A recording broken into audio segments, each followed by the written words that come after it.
Welcome to Devasana life style. இன்றைக்கி வந்து ஆப்பம் பண்ண போகிறோங்க. அதுக்கு நான் 2 டம்ளர் அரிசியை வந்து நல்லா வாஷ் பண்ணிவிட்டு 6 மணி நேரம் ஊற வச்சு மிக்ஸி ஜாரில் அரைச்சி எடுத்துக்கிட்டேன். இதை வந்து ஒரு பாத்திரத்தில் ட்ரான்ஸ்ஃபர் பண்ணிவிட்டு அதுக்கப்புறமா இதை கூட நம்ம என்ன சேர்க்க போகிறோம் அப்படின்னா, துருவிய தேங்காயும் கொஞ்சம் சாதமும் இதையும் நல்லா அரைச்சி ரெண்டையுமே மிக்ஸ் பண்ணியாச்சு. வெந்தயம் போட்டு ஒரு சிலர் பண்ணுவாங்க, நான் இன்றைக்கி தேங்காய் போட்டு ட்ரை பண்ணியிருக்கேன்.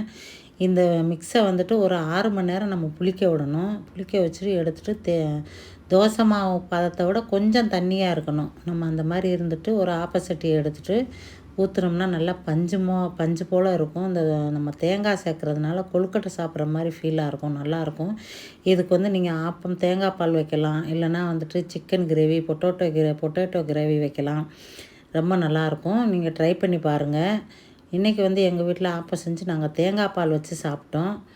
நீங்களும் இதை மாதிரி ட்ரை பண்ணி பார்த்துட்டு கமெண்ட்டில் சொல்லுங்கள். தேங்க்யூங்க. தேங்க்யூ ஃபார் வாட்சிங்.